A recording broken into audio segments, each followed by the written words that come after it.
Chuyện tình yêu lúc nào cũng thế,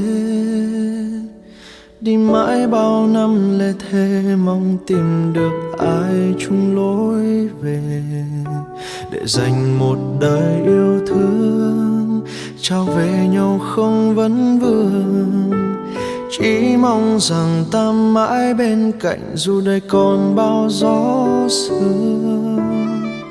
Và chuyện tình yêu bây giờ vẫn thế,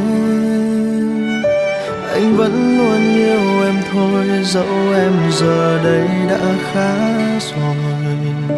Tình yêu mà anh vun vén bao lâu kết thúc khi em nói câu em thấy chúng ta không hợp, mình chia tay nhé.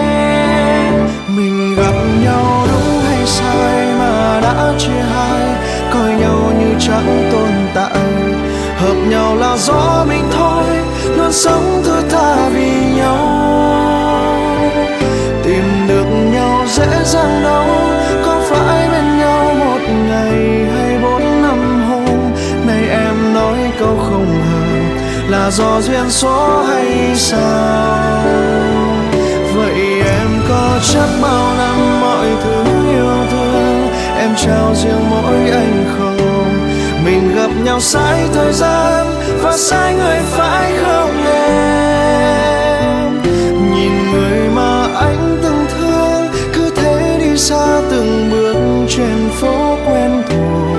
Một người đứng trong một người quá xa rời.